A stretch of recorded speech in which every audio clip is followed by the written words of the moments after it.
Hello guys. Tonight I'm going to start reading to you a book that I have begun reading and I have found it extremely helpful for me. If you are an empath or somebody that absorbs other people's energy or symptoms, amongst many other things, you might find this book to be very helpful. So I thought what I would do is read a few sections of it to you each video until we finish it, so that maybe this could help you. It's got exercises in it and just a lot of really great insight. It is written by Judith Orloff MD. She is a medical doctor and an empath herself. The Empaths Survival Guide. I know that's probably backwards on here, but life strategies for sensitive people. Okay.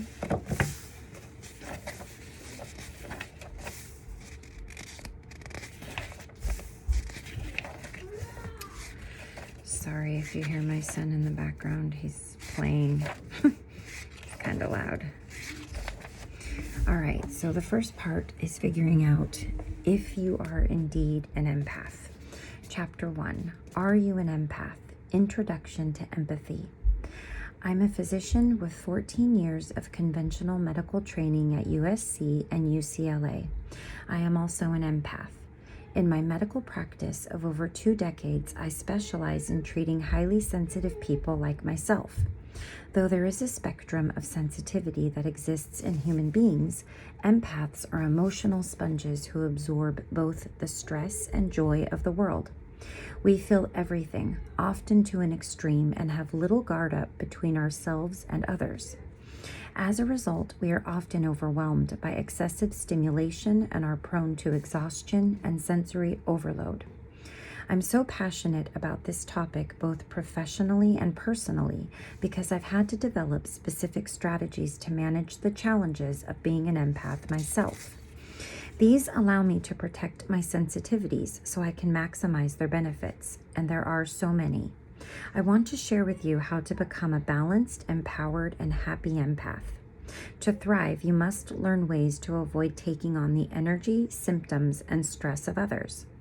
I also want to educate your loved ones and peers, family, coworkers, bosses, parents, and romantic partners on how best to support and communicate with you.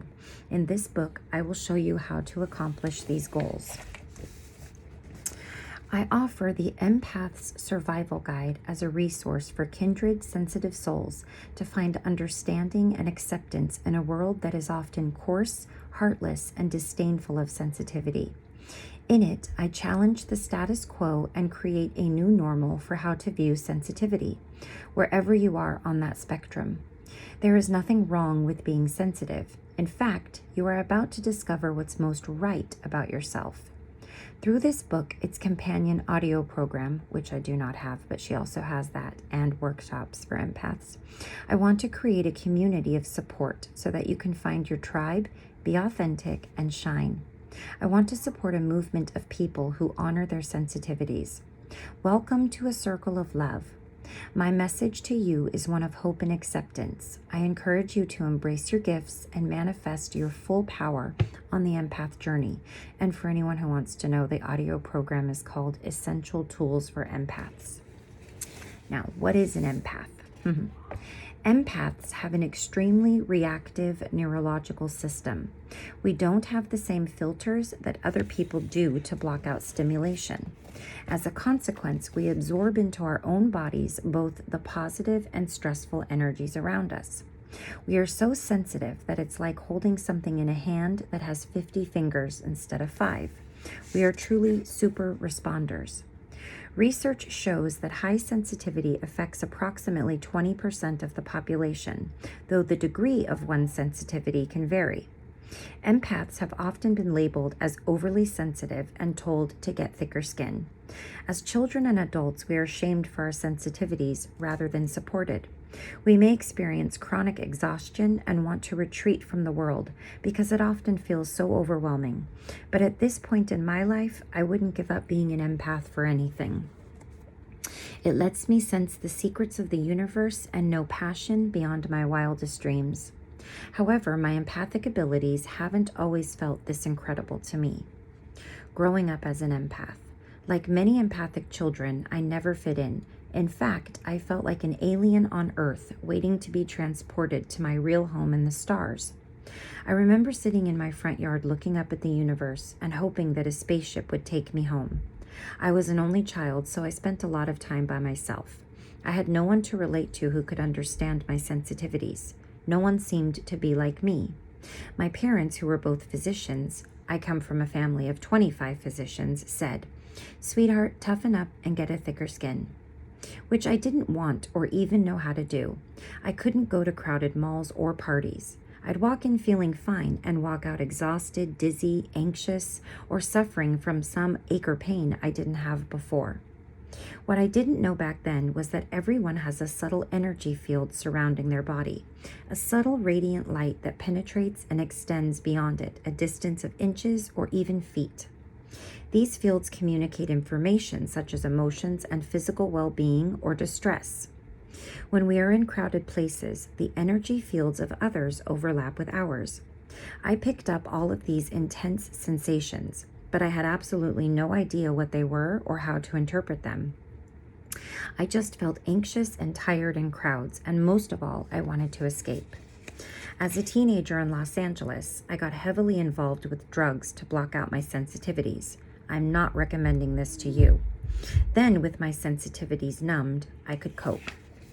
I was able to attend parties and hang out at shopping malls, just like my friends, and would feel fine.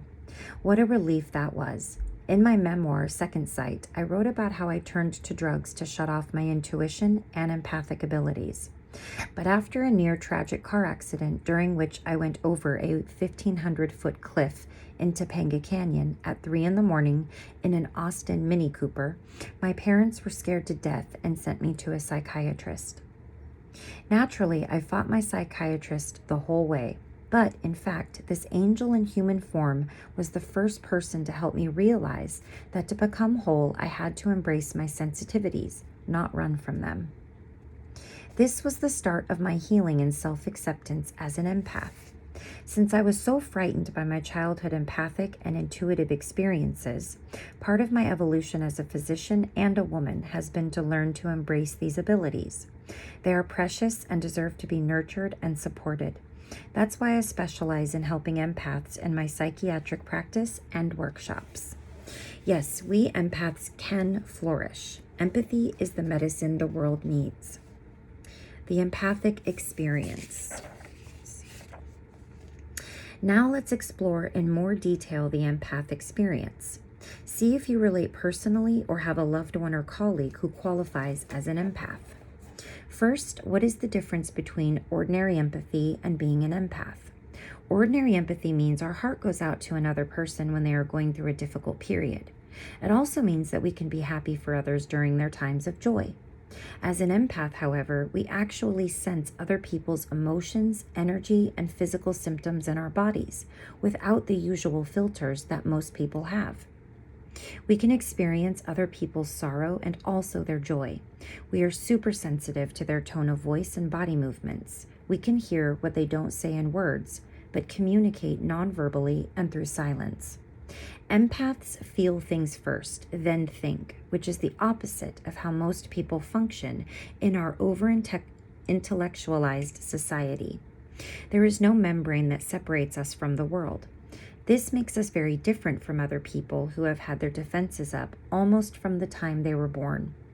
Empaths share some or all of the traits of what psychologist Elaine Aron calls highly sensitive people, or HSPs.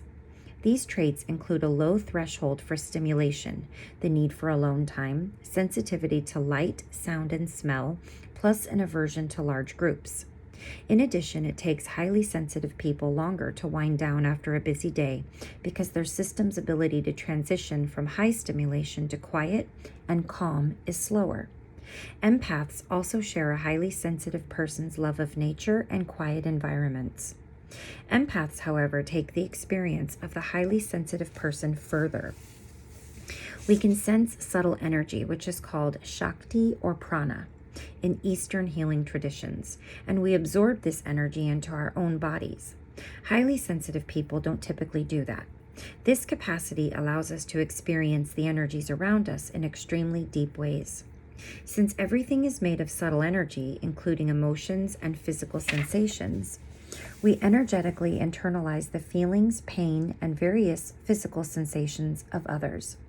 We often have trouble distinguishing someone else's discomfort from our own. Also, some empaths have profound spiritual and intuitive experiences, which aren't usually associated with highly sensitive people. Some empaths are even able to communicate with animals, nature, and their inner guides. But being a highly sensitive person and an empath are not mutually exclusive. You can be both at the same time. To determine if you are an empath, see if you relate to one or more of these general types. So we have general types of empaths. So the first one, physical empaths. You are especially attuned to other people's physical symptoms and tend to absorb them into your body. You also become energized by someone's sense of well-being. Emotional empaths. You mainly pick up other people's emotions and become a sponge for their feelings, both happy and sad. Intuitive empaths. You experience extraordinary perceptions such as heightened intuition, telepathy, messages in dreams, animal and plant communication, as well as contact with the other side. The following includes the different types and how they function. So these are all connected to the intuitive empaths that I'm going to list off. The telepathic empath receives intuitive information about others in present time. Precognitive empaths have premonitions about the future while awake or dreaming. Dream empaths are avid dreamers and can receive intuitive information from dreams that helps others and guides them in their own lives. Mediumship empaths can access spirits on the other side. Plant empaths can feel the needs of plants and connect with their essence. Earth empaths are attuned to changes in our planet, our solar system, and the weather. And animal empaths can tune into animals and communicate with them. Empaths have diverse and beautifully nuanced sensitivities. You may be one or more of the above types. In future chapters, I'll also discuss specific kinds of physical and emotional empaths, such as food empaths, who are attuned to the energy of foods, and relationship and sexual empaths, who are attuned to their partners and friends' moods, sensuality, and physical health. As you learn to identify your special talents, you will find they can not only enrich your life, but also be used for the good of others. Let's see what's left.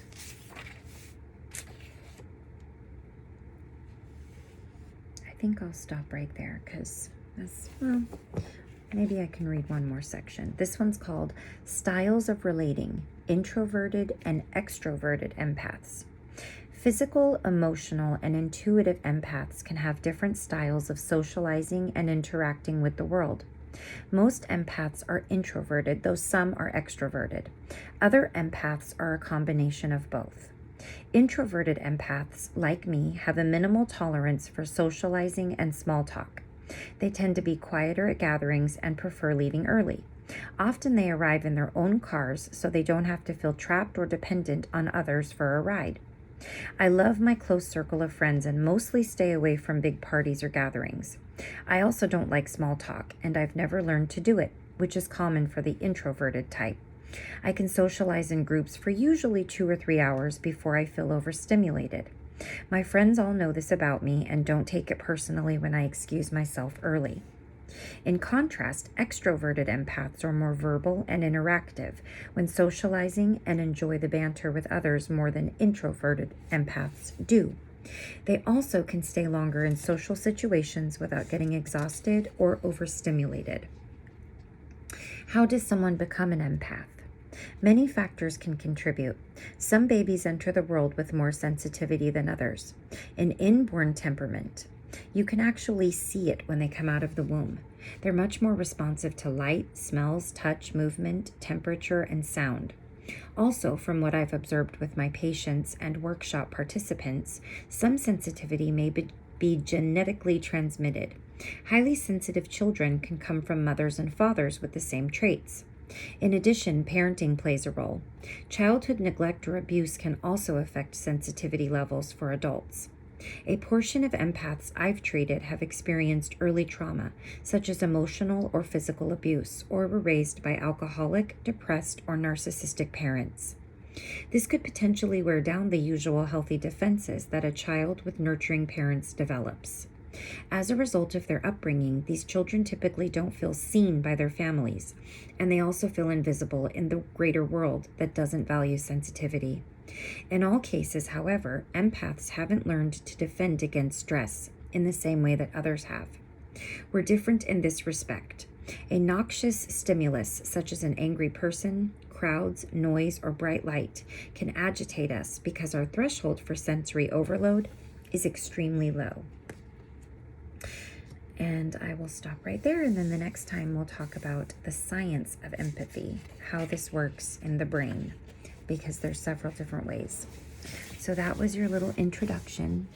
I hope that this book can help you. I've read a good portion of it, but I hope that, even if just a few people see this and decide to listen to this book as I read it, can get some great information and maybe have some realizations about themselves or a loved one or a child that they have, and maybe this can help explain behaviors. And as we delve deeper into this, we will actually not even too much deeper, but once we get into the book a little bit further, there will be exercises that I will share with you that you can use. So until next time, when I read a little bit more, have a lovely, beautiful, and blessed night and day and week and weekend, and I'll see you next time. Bye-bye.